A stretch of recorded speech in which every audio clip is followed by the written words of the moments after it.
How's it going, guys? It's Eclipse here, and today's video we're checking out the new season announcer or teaser and what that basically means for World of Tanks console for the next month or until the next season kind of comes out. So this season is actually going to be a really long one in comparison to the previous seasons. It will be running from the 27th of April until the 22nd of June. So we've got almost 2 months worth of content in there. We're going to be playing a long time on this season. So I'm hoping that what they're providing in this battle pass or this season pass is actually going to be worth the wait, and it's actually going to be relevant. Now, in the background of this video, there'll be some gameplay as to just kind of add to the video, but the main focus of this video will actually be on this new season. We're going to talk about the sorts of things that you can expect, and also give some opinions as to what I believe that the premium tanks might be, and also a couple of other things as to what actually comes in with this update on April 27th.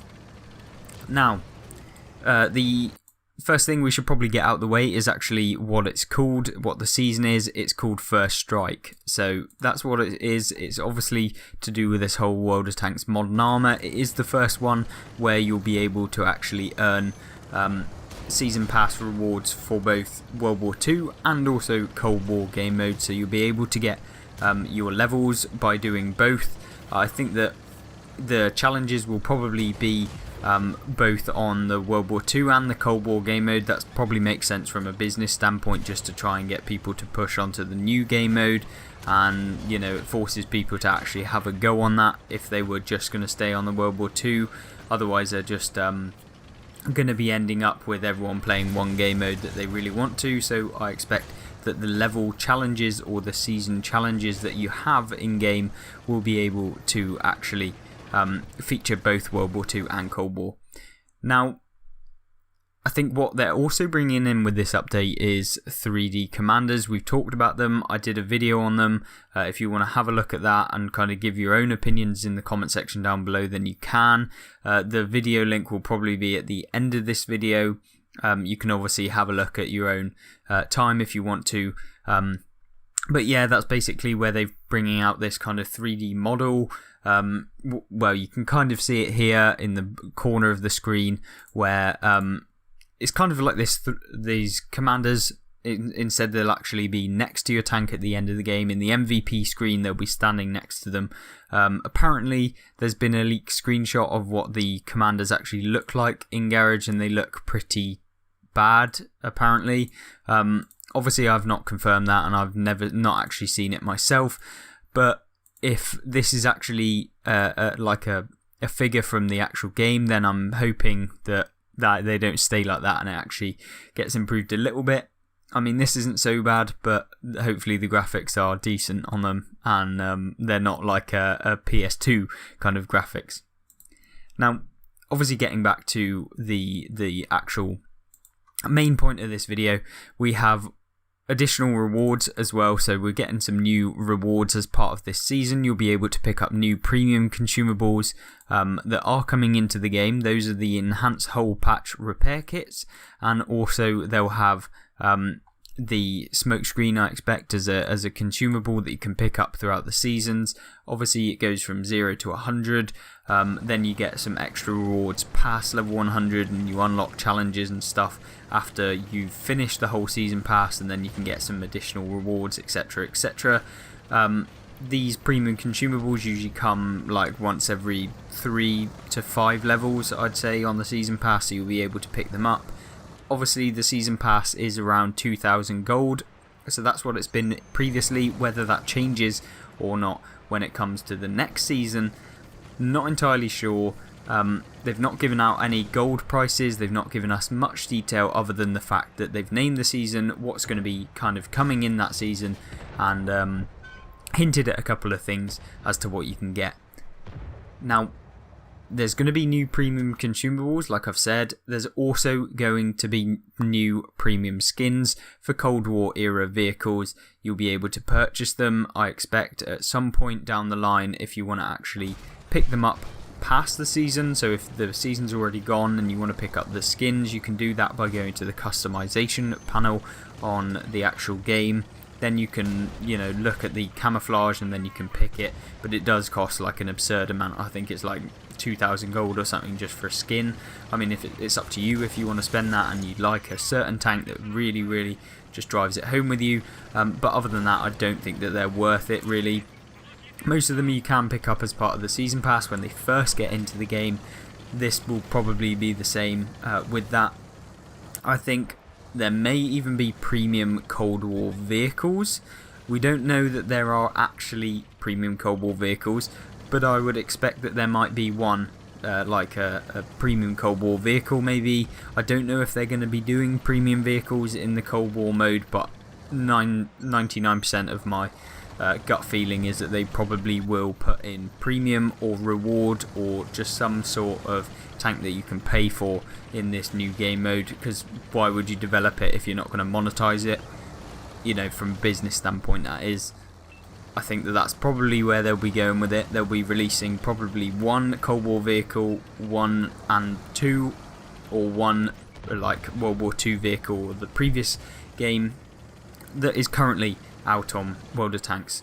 So I think that that's the way that they're going to be going with this. I think that as for the update and the new update for this season, obviously we've covered lots of the content that has been within that in the videos previously, and obviously they'll be linked at the end. Now it says here more, there will be more.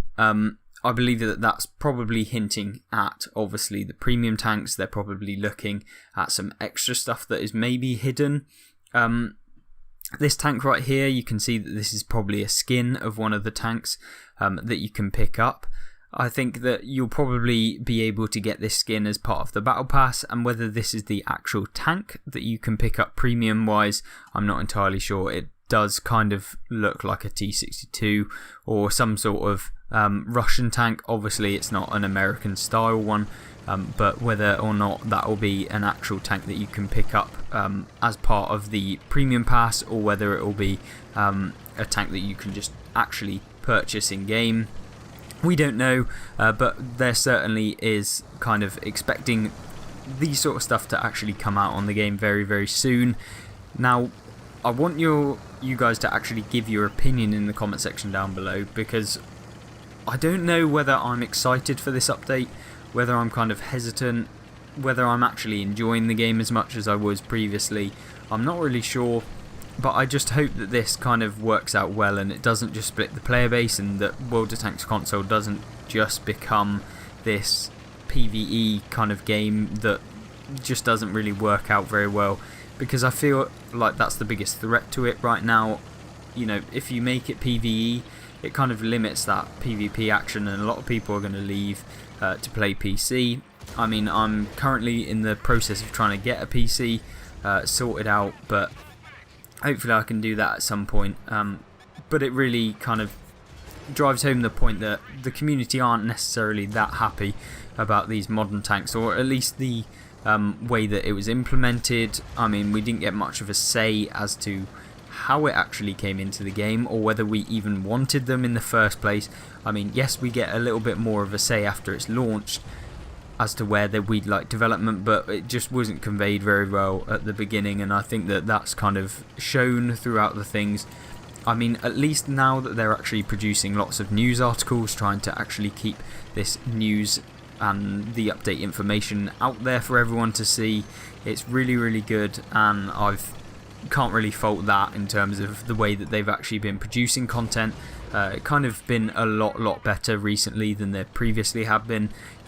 Previously it used to be like there'd be one Wargaming store article on the Wargaming website, and then it would be like another kind of article that would just cover the weekly kind of bundles and stuff like that. So it's really been good to see them ranking up the news articles and stuff like that, which is really good, and also really good for you guys. I mean, it just gives more information, and that's never a bad thing.